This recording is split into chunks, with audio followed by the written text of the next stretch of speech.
All right, hi everybody. I hope everyone is doing well. We're going to get started. If you could do me a favor, and we're going to be using the chat function a lot. So if you can open up that chat box, if you could do that by clicking the three dots up top. If you could just type your name and the school district you're from, so I just know who I'm working with, that would be awesome.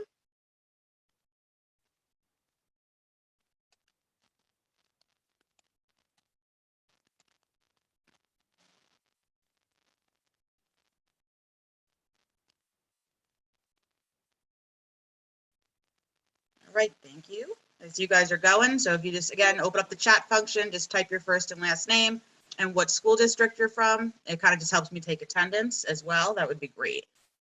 And then we're going to get started in 1 second.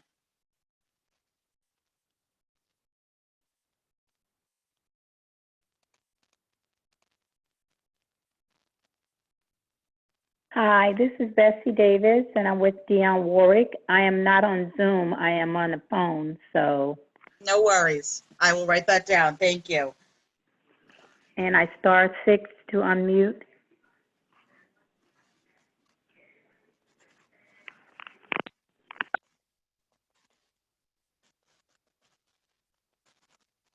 All right, great. Let's get started. My name is Jacqueline Ciano. I'm with Inspired Instruction. I'm glad you guys could all join us today. This is a very interesting time for teachers and for schools right now. So, the more stuff that we can help you guys with, the more support we can provide. Definitely, we feel like we're helping you guys and doing our part because this is a very new area for most of us. So what we're going to be talking about today is creating rigorous activities for all content areas during at-home learning. You guys got a handout in your email when you got your confirmation. And you don't necessarily need it in front of you, but just so you know what's in there. It's basically screenshots of all the different things that I'm going to be talking about today. And there's also the first 2 pages are just a ton of links that our consultants kind of contributed to as well. Stuff that is either always free or at least free for now, because a lot of places are doing free for now services because they know the situation. For all different content areas, for different subjects, places where you can go and get materials if you need them. So that's what's in your handout. And again, you definitely don't need the handout in front of you right now. But it's definitely there for you and, something that you can refer back to later. If you do have it out, you want to take notes, that's fine. And again, if you haven't yet, if you could use the group chat function to just write your first and last name and the school district you're from. And then as we're going, if you have any questions or about what I'm talking about, you can just type them there because I have the box open and I can address the questions as we go. So let's get started. So I think the first thing that's important to talk about is, when we're talking about rigorous activities, rigorous lessons, what is rigor? What does that even mean? I think it's definitely a term that gets thrown around sometimes. So we are going to use the Barbara Block definition. And basically what we do is we, take it into different pieces. So it's a fairly long definition, and we're going to kind of chunk it out and address each part separately. So she defines rigor as creating an environment in which each student is expected to learn at high levels. Each student is supported so he or she can learn at high levels, and each student demonstrates learning at high levels. So we're going to kind of chunk those areas, and you can see what's highlighted in red. And we're going to say, okay, well, how do we do these things, especially with at-home learning? So the way I set this up is just things that you should be thinking about as you're planning your activities for at-home learning. And I think everybody's in a different situation right now. Some teachers are doing online learning for at-home, and some teachers are not. So if you happen to be in a district where the students don't have access to online learning, maybe you're doing packets or you're sending stuff home via email or however you're doing it, we try to include a whole bunch of things that address both of those areas. So whether you're doing online learning or whether you're doing paper, hopefully these things will apply. But either way, I chunked this into sections of what should you be thinking about when you are doing your planning for at-home learning. regardless of whether or not that's in an online forum or on a paper, on a paper version. So the first thing is we want to think about, okay, what are things that we're doing to show evidence of student learning? So one of the questions that you should be asking yourself as this planning is, are clear learning targets presented? So those are things where the student's looking at this and saying, okay, I can do A, B, C, or D.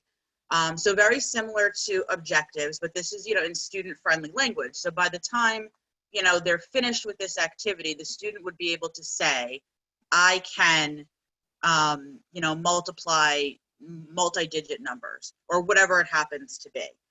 So one of the things, and you'll see in this star, like the little starburst, some recommendations is if you are doing Google Classroom, you can definitely post those learning targets there at the beginning of each day.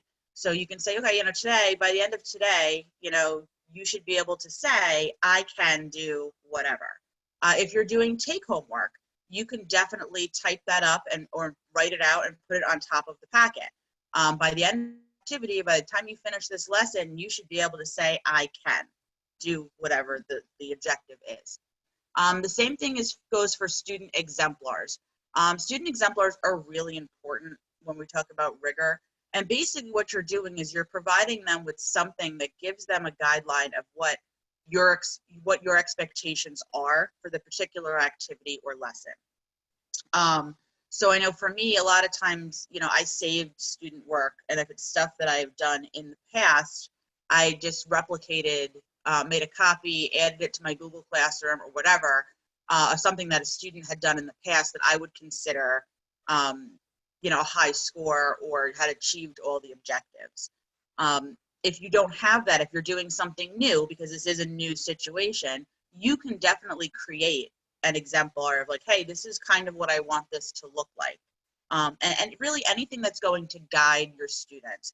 Because I think one of the things that we are losing right now with at-home learning is that consistent face-to-face students being able to ask all their questions and being able to see, work with you one-on-one as much as they normally do in a normal regular classroom setting.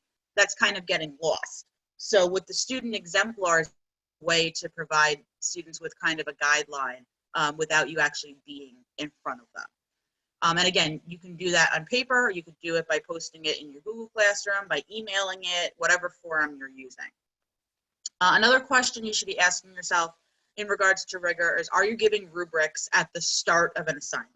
So teachers do use rubrics. I don't know if all teachers use them. They could be. The point of a rubric, besides for grading purposes, is for the students to be able to follow it, and as they are working, to make sure that they're covering all the necessary components. So if they know that the teacher is looking for these 4 components and this is what they're going to be graded on, they have clear descriptions of what each component is supposed to look like on their end, so that it's supposed to be guiding their work. If you're a New Jersey teacher, when I was teaching, I taught high school English. We used the NJSLA writing rubrics as, kind of like a consistent thing. So unless they were doing something that was not related directly to writing, like maybe they were doing some kind of tech project, we often use the NJSLA writing rubrics because they had to be familiar with them anyway, and it kind of kept that consistency of expectation between what was going on in the classroom and what was going on the test. Now, even though they're not doing NJSLA next year, unless you're teaching 11th grade, where they're done with it, I still think that is a good resource. If you want to make your own rubrics, 2 of the websites that I really like that are free and that they let you make very comprehensive rubrics for whatever. If they're doing a PowerPoint, they're doing a presentation, they're doing a project of some kind. Rubistar and iRubric. So if you Google search either of those, it will come up. And those are really helpful, and it basically lets you go column by column and write your description. So what does a 4 out of 4 look like for this component? What does a 3 out of 4 look like for this component? So I do think that when we're talking about rigor, even though we are doing at-home learning, it is important that the students are still getting rubrics at the start of each assignment. And again, whether that's in paper form or whether that is posted ahead of time on your Google Classroom or whatever your online forum is, the rubrics are really important for helping to guide these students to make sure that they're still getting a rigorous education and they're not just getting, I think also for them, it helps them know like, oh, we're not just doing this because it's busy work. No, there's actual real learning objectives tied to it. It is important. And, you know, this is what we need to make sure that we can accomplish by the end. And it's tied to those learning targets. So again, as we're going, if you guys have any questions about what I'm talking about, feel free to write it in the group chat. If you didn't already, write your first and last name and your school district. Please make sure you do that as well, just so I can kind of have an attendance. Another question to think about when planning in regard to our students, you know, really learning, self-assessment. So I think self-assessment is one of those things that has to be adapted a little bit for at-home learning, but it's still very, very relevant, maybe even more so because they're doing so much stuff on their own. Self-assessment tools, it can be something like a reflective journal. It can be like a graphic organizer that you see up here. It really can be anything where you're checking in on their metacognition, that they're saying, okay, I get this, I don't get this, I'm struggling with this, I did really well with this, whatever it happens to be. So you'll see the graphic organizer, basically for this one, it asks them to, you know, describe something that they've completed. What did you like about it? What did you not like about it? And then it also asks them about like their preferences and needs going forward. So if this is something that maybe you want to have them do a self-reflection every week, and they can kind of talk about what they did over the course of the week, this might be something very good and very general that you can use. And obviously it can be adapted. You can adapt the language for younger grade levels, or make it a little more complex. You can make it more specific to your content area if you want. You can ask them to reflect on a specific project or activity. But it is important that they are engaging in some kind of self-assessment. The other chart with the fingers being held up, this is definitely something that I've used in the classroom, in the face-to-face classroom, where if we're going over something new, they hold up one finger if they need help. They hold up two fingers if they're starting to get it, but they still need help. Three, if they feel like, okay, they're fairly confident with this. Four fingers if they're confident they can do this on their own. And five fingers if, you know, they totally got this, like I could teach this to somebody else if I needed to. I think this is a great strategy that can be adapted for at-home learning. If you're using something like a Google Classroom, you could post just like a question and say, okay, rate yourself on the topic of whatever you happen to be teaching. And they can just put a 1, 2, 3, 4, or 5. And you can know from there, okay, I need to make sure I reach out to my 1s and 2s first, because they probably need the most help. If you're doing it in paper format, it's something where at the end of them doing an activity, maybe you leave a little space on the bottom that says, okay, now that you've finished this, rate yourself. And then when you get that information back, you know that you could send home supplemental work for kids who are struggling. So I do like both of those as self-assessment tools. And again, they're things that can be adapted. And these are the types of things that are in your packet so that you do have copies of them. Another thing having to do with rigor that you should consider when you're doing at-home learning is peer assessment. And again, I think a lot of us do collaborative work in the actual classroom, and it's one of those things where it might be a little difficult to try to figure out, well, how do I incorporate peer assessment if everybody's working on their own from home? Obviously, if you're doing online learning, it's much easier, but even if you're doing photocopies, send home paper copies, it's still doable. So let's talk about online first. If you're doing online learning, if the students are doing anything in Google Docs, they can share their assignment with another student or multiple students. And then those students are able to use the comment feature and go in and, you know, leave comments. And you can say, okay, listen, I want you to leave 2 positive and 1 area to work on, whatever the guidelines are that you lay out. But students can go in and comment on each other's work. And I do think by doing that, it kind of gets rid of some of the isolation that's associated with at-home work. You these kids are working mostly by themselves. Not all of them have a parent or a sibling there to help them. So it does increase that connection with other students, with their peers, by doing something like that. If you're doing paper, you can definitely photocopy student work, delete their names, obviously, and send it home with the students. So maybe they did a rough draft of an essay, and then you got those rough drafts, and now you're getting ready to send home another packet of work. You can photocopy their peers' essays, take the names off of them, maybe like give them a number or something so that you know who is who, and send those home, put some sticky notes on them and say, okay, I want you to peer review these and give them some feedback. So when they go to do their final draft, they have some other feedback besides mine. So there's definitely options for peer assessment, even though the students are working from home. The chart on the side is another one. It's something that, they can just kind of check off boxes, and they can give some informal feedback if you don't want to have them comment right on the page. If you don't want to have them use the Google Docs comment feature, this is something that you could give to them and say, okay, here, read this, and fill out the form. And again, these can be adapted. And even if you go on Google and you type in peer assessment form, there's hundreds of them that you can use, and then you could adapt to fit your needs, your grade level, your content area. Another thing to consider when we're thinking about student understanding, are we giving enough frequent checks for understanding? So not just formal assessments. We're not just giving a summative assessment at the end of 2 weeks and we see what happens.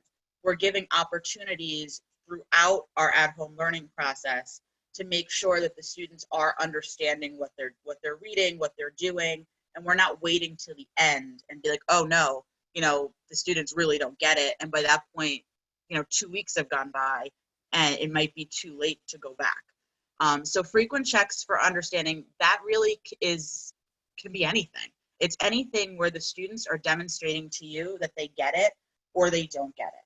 So a couple of my favorites are just open-ended journal entries, and they don't have to be long. I used to have my students do like one a day. Think of it like as an exit slip or something like that. And it's basically, it is a self-reflection, but they're also tying it directly to the specific content area and what they're learning.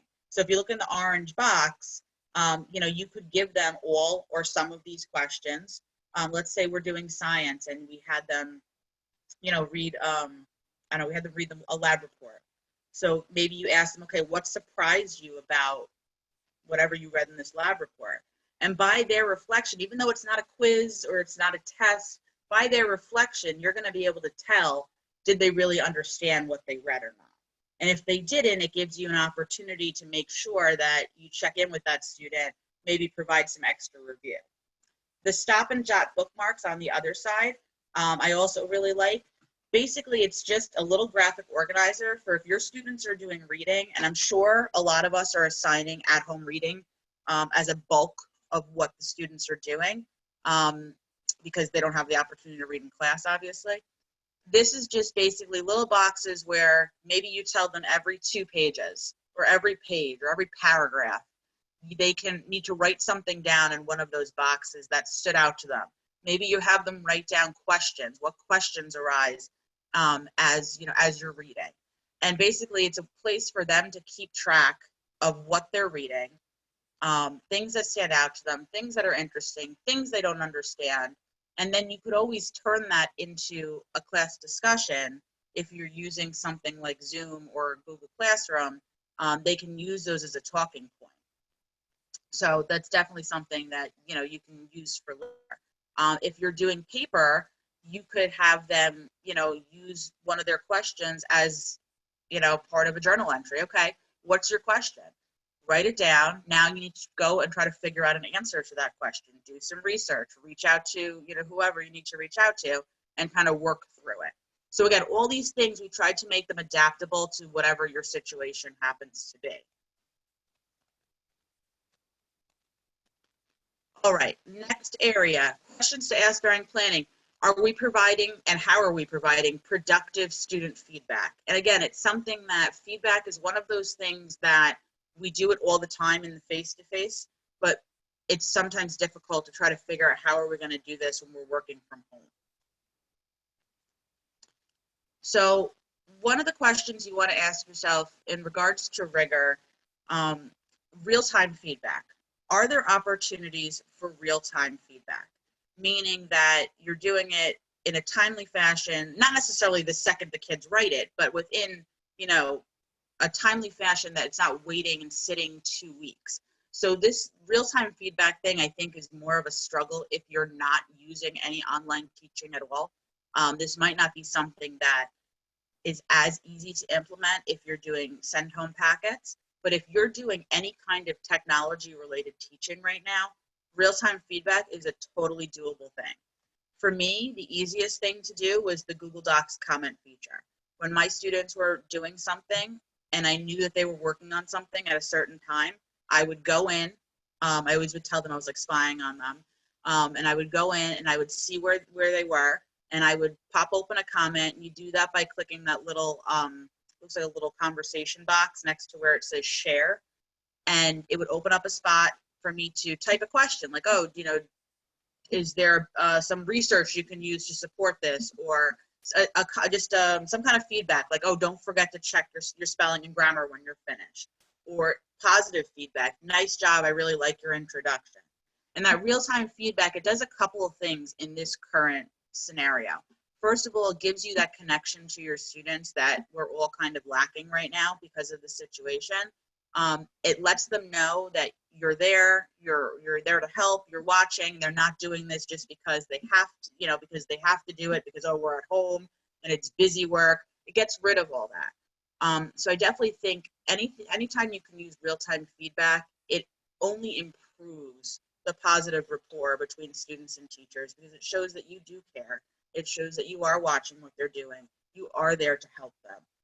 And they're not just doing this as, you know, an exercise in futility. So I do recommend strongly, if you can provide real-time feedback, and you can't do it every day. Like if you teach high school where you have 100 and something kids, obviously you cannot provide real-time feedback for every single kid, every single day for every assignment, but you can space it out. So maybe you alternate days. Maybe on this day, I'm going to provide real-time feedback to my period 5 class, and tomorrow I'm going to do my period 6 class. I'm not saying that you need to just be doing real-time feedback, and it doesn't have to be anything complex. It can just be a little something like, hey, great job, or hey, I really like this. Just a little something so that they know that you're there, and it does improve the rigor of what you're doing in your virtual classroom. Student conferences. Are student conferences either group and or individual being offered? If you're using any kind of technology to teach right now, it's a lot easier. You can use Google Hangouts, you can use Google Meet, you can use Zoom, which is what we're using right now, and it is free for teachers right now. And it's something like where you can set up like office hours, or have the kids email you, say, listen, if you are struggling, you know, let's set up a 10-minute window and you and I will have a one-on-one chat and talk about what you're doing. You can do groups. If you have a group of students, like for example, they filled out a self-reflection, and of students is 4 of them that they're really struggling with this concept. Maybe you set up a Zoom or a Google Meet for just you and those 4 students, so you guys can kind of break it down to the basics of whatever the concept is. If you're not using technology right now, you can make a phone call. You know, you can get on the phone with, you know, obviously talk to the parent first and say, hey, you know, I'd like to have a phone conversation with you and your student to kind of talk through whatever concept or answer any questions they may have. And again, it does feedback. It does allow you to connect with your students, and it breaks up that learning and isolation. It lets them know that they do have someone on the other end of the computer screen that is there to help them out. So I definitely strongly recommend group and or individual conferences as much as is feasible, and obviously as much as you're comfortable with. All right, the next section, questioning and discussion. So again, something that in the face-to-face classroom, it happens all the time. It happens very naturally. But when we're learning from home, are we making sure that our kids are getting enough opportunities for questions and discussions? So the first question you want to ask yourself when you're planning is, are the questions that are being offered, are they at a variety of levels with a focus on higher order questions? So I'm sure you guys will all recognize that little light bulb, the Bloom's taxonomy light bulb. I picked this version because I like that in the actual colors are words that you would use in the questions you're asking. And I find that that's a lot easier for, like, okay, so if I want to ask a higher order question, I want to use something in the yellow, orange, and red as my verb. So I might ask them to analyze something or, compose or construct something. So I think as you're assigning these, whatever you're doing, whether it's at home or on Google Classroom technology based, you're assigning your assignments. You want to make sure that there are a variety of levels of questions that speak to all levels of your learners. But obviously we do, in order to speak to rigor, we do want to be focusing more on our higher order questions.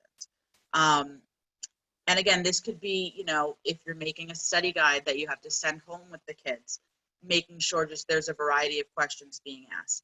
If you're posting on Google Classroom, you're just posting a single question for them to respond to, maybe you just make sure it's in the green or yellow so that we are upholding the rigor that we normally would in the classroom. So really in any assigned work, when you're planning, just really think about the verbs that you're using. Really think about what are you asking the kids to do, and am I holding them to the same standard that I would be holding them in the classroom? And that would you rather in the bottom corner, this is one of those things where it's kind of a critical thinking. This is a math one, and that's why I like to include a lot of different things. So even if we're not asking like a study guide question or something directly related to content, this one is, would you rather read 12 pages every night in a chapter book with 144 pages, or read 50 pages 3 times a week in a chapter book with 132 pages? Now, I'm not a math person, so I would literally have to sit down with a calculator and be like, okay, which one would be better? So you're kind of doing twofold. If you're a math teacher, you're getting them to do math, and then you're also getting them to really think about it, and you're also getting them to respond. And you might, have them, write their answer and then explain why they chose that, and they can analyze, their answer, and you're hitting those high thinking skills. Do all students have opportunities to answer questions? So in our classrooms, when we're face-to-face, I'm sure we're all really good about making sure that like no one falls, in the cracks, and that everybody gets an opportunity to participate. And I do think that becomes a challenge when we're working virtually. If you are using technology, you can use Google Chat discussions or Google Classroom or shared docs to questions to students. And I think if you're doing something live, or maybe I know a lot of teachers are doing Zoom meetings like this with their kids once or twice a week, it might just be as easy as sitting there with your attendance sheet and just checking off everybody that gets a chance to talk, and people who don't, maybe asking them a specific question. So if you're doing a Zoom meeting for 20 minutes and you notice that there's 3 students who haven't said anything, you can ask those 3 students a specific question. Johnny, what do you think? Maria, what do you feel about what Johnny just said? Just to make sure everybody gets an opportunity to participate. If you're doing just Google Classroom where you're posing a question and then everyone has to respond, that's even easier, because then you have a visual in front of you saying, okay, I have 20 students and only 18 people responded. Who did it? And you can send them a private message and be like, hey, don't forget to participate in our Google discussion on Classroom. If you're doing written work, it's even easier, because then you're posing questions, and then when you get it back, obviously you'll see if they answered them or they didn't. So it's really just making sure that we're keeping up the rigor in terms of making sure every student has an opportunity to answer every question. Our questions speak to all levels of students, and that everybody's able to participate, even though it's a strange situation. Another question to ask yourself is, are students able to engage in discussions with each other? So again, if we're using technology right now, it's very simple to do, because they can do Google Hangouts, Google Meet, Zoom. Obviously, I always recommend you being there as well, just because I wouldn't want to set up a Google Hangout and have the kids be on their own. Just in my personal opinion. I would be there, but basically I would be in the back seat. I would let the kids really have their own discussion. What you have here in these little charts on the side are, accountable talk stems, and just things that they can use as a starting point. So maybe you set up a Google Hangout for, I don't know, maybe you split your class. Maybe you do 10 kids or at 10 a.m. and the other 10 kids are gonna do one at 1 p.m. And you give them these accountable talk stems ahead of time and say, okay, we are going to be talking about this assignment that you just did. Prepare a couple of sentences or a couple of questions that you want to ask your peers. And again, it breaks up the isolation. I think for a lot of students where most of their social activity is happening in school, this is hard for them.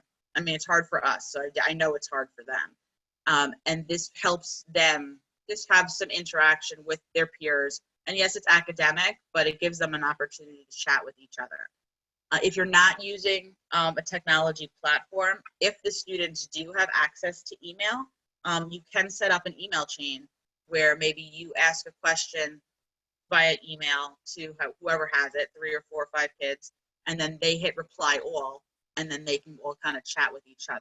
And again, even though it's not a live conversation, it's still something, and it definitely still is letting them, talk with each other about what's going on.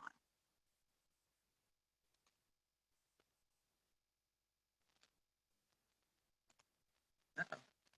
My computer froze. Hold on one second. Oh, there we go. Technology problems, right? So here's an example of classroom discussion and discussion between peers in a Google Classroom. And this is from my co-director's son, who is doing this right now. And basically, this teacher is posting a question, and then all the students are able to, answer.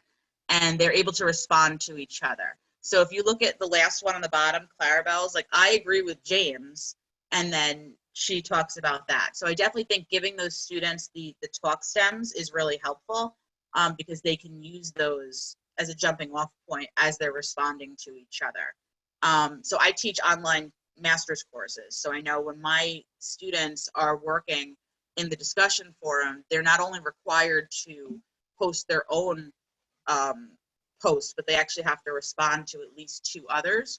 And I think those accountable talk stems are huge, because it helps them, like, instead of just saying, hey, good job, which doesn't really get us anywhere. I agree with so-and-so because, I disagree because, and it really promotes that academic discourse and that connection between the students. All right, and lastly, the last section we want to talk about things to ask yourself when you're planning scaffolding. And again, in the classroom, we scaffold, we speak to students. And sometimes that becomes a little more difficult when we're working from home and we're working virtually. So let's think about different things that we can be doing for scaffolding. I think graphic organizers are the easiest implementation of this. Anytime you can give students graphic organizers to get their thoughts down, it doesn't just speak to lower level students, it speaks to your visual students, any student who really just needs that extra step before jumping into an essay or a project. Graphic organizers are great. So you'll see the one I have here is the Fryer model, and this is basically, you can use it as vocabulary or concepts for anything. So, if you want to put like a math vocabulary term, like integer, for example, they would put the definition, they would put what are the characteristics of an integer, write some examples, or some non-examples, things that are not integers. If you wanted to do it for something for history, you can pick, Boston Tea Party, and you can kind of adapt the Fryer model. So maybe it's not a definition, maybe it's a summary. And instead of characteristics, maybe it's like, key events or key people or something like that. So again, all these things can be adapted to fit your actual needs. If you are doing something with infographics, the other graphic organizer there is for, getting the kids to think about what are they actually seeing. New vocabulary words, main point, author's purpose, what questions you still have, how, stuff like that. So any kind of graphic organizer is huge for scaffolding, and especially for at home. And you don't have to assign them to everybody. I mean, you definitely, if you're using Google Classroom, you to assign different things to different students. So if you have higher level students who you feel like they probably don't need a graphic organizer before writing an essay, you don't necessarily have to assign it to them. But for my lower level students, my middle level students, my ELLs, I might make sure that they do a graphic organizer before they jump into anything, just so they're not overwhelmed. Another question to ask yourself is, are students engaging in active learning? And I think that is hard for us to see right now in terms of, again, when they're in front of us in the classroom, we know when they're actively learning. We know when what they're actually doing. You're not at these kids' home. You don't know what they're actually doing. But what you can do is make sure that the things that you are assigning them are things that require them to not just, search and pick answers. Not a crossword puzzle, something where they're actually going to engage and they're actually going to be physically doing something. Their brains are really going. The more active, the better. And again, for their sake too, because I'm sure at this point, they're probably getting a little bored or restless from being home. So the more interesting we can make our activities, the better. You can have them make an infographic like the one on global warming. You can have them make a mind map. They can color and draw and then take a picture of it and post it or send it to you. Interactive notebooks, really anything where they're really engaging in active learning would be great right now, because again, we're getting to that point where, depending on where you are, schools have been closed longer than others. The kids are getting restless, you're getting restless, and it also gives you something a little different to look at than just reading essays or reading study guide questions. And it lets them really speak to their interests and their preferences. If they're more visual, if they're more artistic, something like a mind map, they would probably be super thrilled about, because it's achieving the same purpose as maybe like an outline, but it lets them kind of express themselves in their own way. Another thing you want to ask yourself, are choices being provided for students? And I think in the classroom, we do a lot of differentiation. We offer choices. And I think now that we've switched to at home, it might not necessarily be on the forefront of our minds, but we do still want to make sure that for rigor's sake, we are providing choices to students. And it could be something simple like, they're going to do a quick write for 3 minutes. You give them 2 options for a photo. Pick this one or this one. At least it's giving them some choice. At least it's giving them a little bit of, the onus over their own education, where they feel like they're not just being dictated to. So they pick the one that they find more interesting. This rafts activity is really cool too. This one happens to be for math, but you really could set it up for any subject area. And the 4 columns, if you've never seen it, the role, so it would be the role of the writer, the audience, who are they writing to, what are the format, and then what is the topic. And they could pick which one they find the most interesting.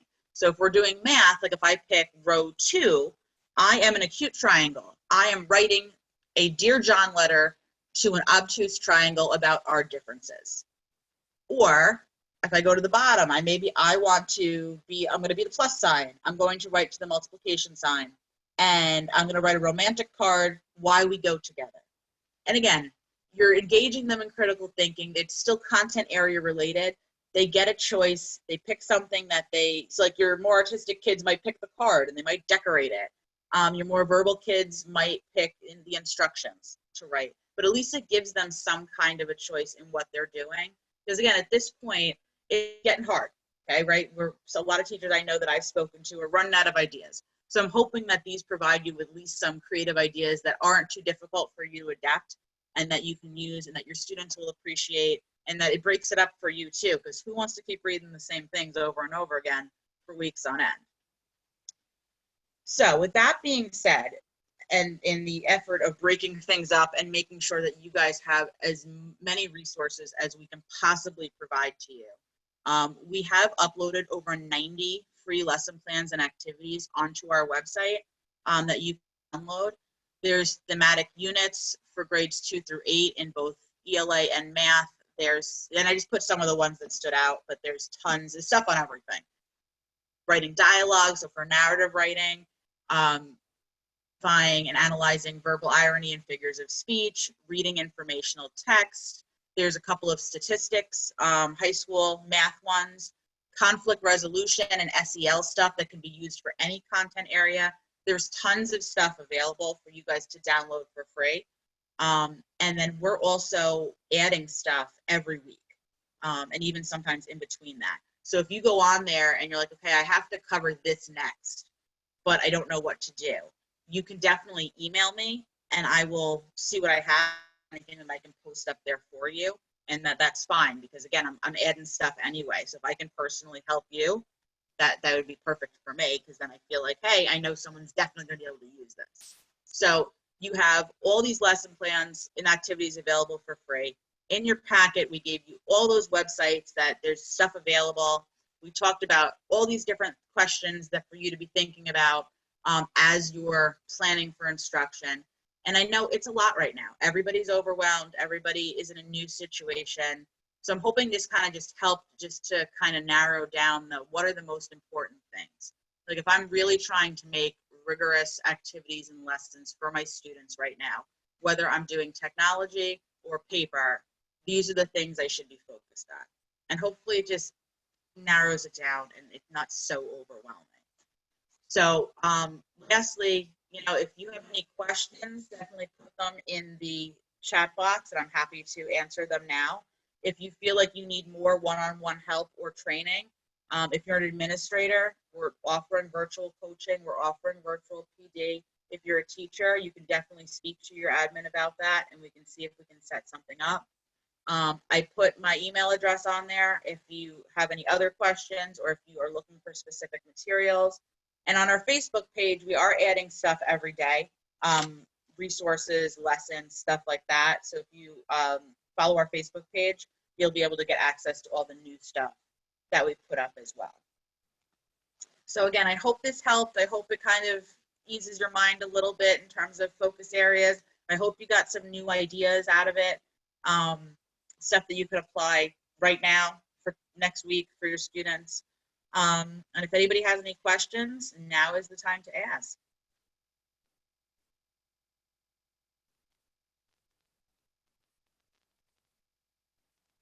Alrighty, I don't see any questions coming in. I see a bunch of thank yous, so that's good. You're welcome. I'm glad that I could help. And again, please reach out if you need anything. And this recording will be available on our website by tomorrow. So if you want to go back and rewatch or whatever, definitely it will be available to you there. All right, so thank you so much for joining us. We really appreciate it. And stay safe. Have a wonderful weekend.